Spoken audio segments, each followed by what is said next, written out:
नमस्कार दोस्तों, स्वागत है आपका वनडे एग्जाम सेंटर में। दोस्तों, आज के वीडियो में हम लोग बीए फिफ्थ सेमेस्टर समाजशास्त्र का जो पहला पेपर है इसके सिलेबस के बारे में चर्चा करेंगे और जानेंगे कि पांचवें सेमेस्टर में आकर के समाजशास्त्र के पहले पेपर में आपको क्या क्या पढ़ना होगा।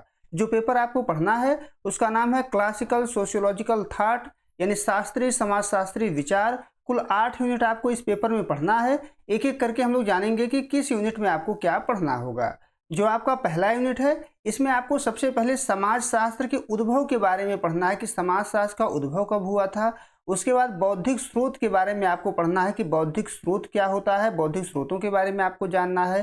फिर यूरोप में जो ज्ञानोदय हुआ था उस ज्ञानोदय के बारे में आपको जानना है कि किस प्रकार से यूरोप में ज्ञानोदय हुआ था, उसके कौन कौन से कारण थे। फिर इतिहास का दर्शन क्या होता है इसके बारे में जानना है। राजनीतिक इतिहास के बारे में पढ़ना है। सामाजिक और राजनीतिक सुधार आंदोलन जो चलाए गए थे उसके बारे में पढ़ना है कि कौन कौन से आंदोलन चलाए गए थे, उन आंदोलनों की कौन कौन सी प्रवृत्तियां रही हैं, उनके प्रवृत्तियों के बारे में यानी कि विशेषताओं के बारे में आपको पहले यूनिट में पढ़ना है। फिर आपको फ्रांसीसी क्रांति के बारे में जानना है कि फ्रांसीसी क्रांति क्या है, क्यों ये घटित हुई, इसके क्या क्या प्रभाव हुए। उसी प्रकार से औद्योगिक क्रांति किसे कहते हैं, औद्योगिक क्रांति के कारण क्या थे और इसका प्रभाव क्या हुआ, इसके बारे में आपको पहले यूनिट में पढ़ना होगा। अब दूसरा यूनिट देख लेते हैं। दूसरे यूनिट में आकर के आपको सबसे पहले अगस्त काम्टे के बारे में आपको पढ़ना है। अगस्त काम्टे का जो प्रत्यक्षवाद है ये क्या है इसके बारे में जानना है। प्रत्यक्षवाद की क्या क्या विशेषताएं हैं इसके बारे में आप पढ़ेंगे। फिर विज्ञानों का पदानुक्रम जो अगस्त काम्टे के द्वारा दिया गया है इसके बारे में आपको पढ़ना होगा। फिर 3 चरणों का जो नियम अगस्त काम्टे के द्वारा दिया गया है इसके बारे में आपको पढ़ना होगा और इसकी क्या क्या विशेषताएं हैं इसके बारे में आपको जानना होगा। फिर दूसरे यूनिट में ही आपको हर्बर्ट स्पेंसर के बारे में पढ़ना है। हर्बर्ट स्पेंसर का जो सामाजिक विकास और सामाजिक डार्विनवाद का सिद्धांत है इस सिद्धांत के बारे में आपको पढ़ना है, इसकी क्या विशेषताएं हैं इसके बारे में आपको जानना होगा। अब आगे बढ़ते हैं, तीसरा यूनिट देख लेते हैं। तीसरे यूनिट में आप करके आपको एमिल दुर्खिम, कहीं कहीं आपको पुस्तकों में इमाइल दुर्खिम भी मिलेगा, तो इनके बारे में पढ़ना है। इमाइल दुर्खिम का जो सामाजिक तथ्य है, सामाजिक तथ्य के सिद्धांत के बारे में आपको जानना है कि सामाजिक तथ्य होता क्या है, सामाजिक तथ्य की कौन कौन सी विशेषताएं होती हैं। फिर यांत्रिक एकता क्या होता है, यांत्रिक एकता की कौन कौन सी विशेषताएं होती हैं। जैविक एकता क्या होता है, जैविक एकता की कौन कौन सी विशेषताएं होती हैं। यांत्रिक एकता और जैविक एकता में क्या अंतर होता है इसके बारे में आपको पढ़ना होगा। इमाइल दुर्खिम ने जो आत्महत्या का सिद्धांत दिया हुआ है इसके बारे में आपको पढ़ना है कि आत्महत्या होता क्या है, इसके कौन कौन से प्रकार होते हैं, व्यक्ति आत्महत्या क्यों करता है, इन सभी के बारे में आपको तीसरे यूनिट में पढ़ना होगा। अब आगे बढ़ते हैं, चौथा यूनिट देख लेते हैं। चौथे यूनिट में आकर के आपको विल्फ्रेडो पैरेटो के बारे में पढ़ना है।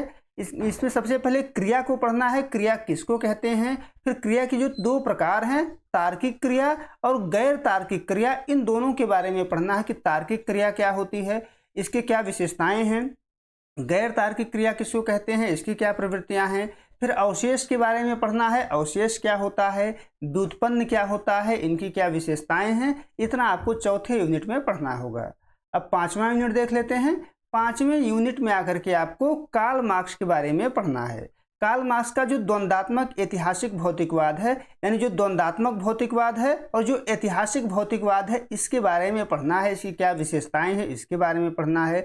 जो वर्ग संघर्ष का सिद्धांत है कार्ल मार्क्स का, इसके बारे में पढ़ना है।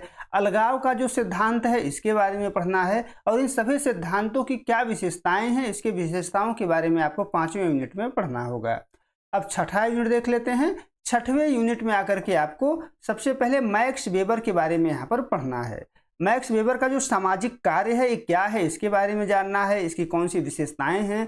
शक्ति क्या होता है, अधिकार क्या होता है, शक्ति और अधिकार में अंतर क्या होता है, इसकी क्या प्रवृत्तियां हैं, यानी शक्ति की विशेषता क्या है, अधिकार की विशेषता क्या है, इसके बारे में पढ़ना है।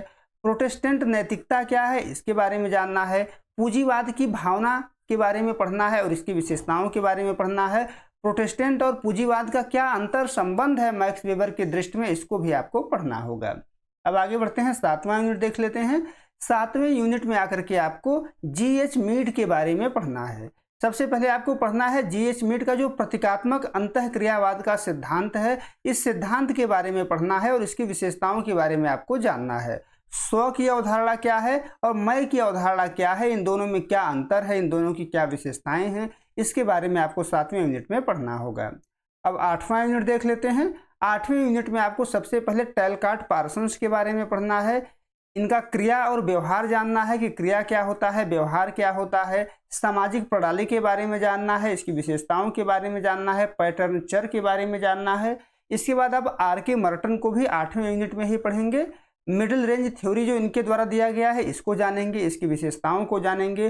प्रकट प्रकार क्या होते हैं, अप्रकट प्रकार क्या होते हैं, इन दोनों में क्या अंतर होता है, इनकी क्या विशेषताएं होती हैं, इनको आप 8वें यूनिट में ही पढ़ेंगे।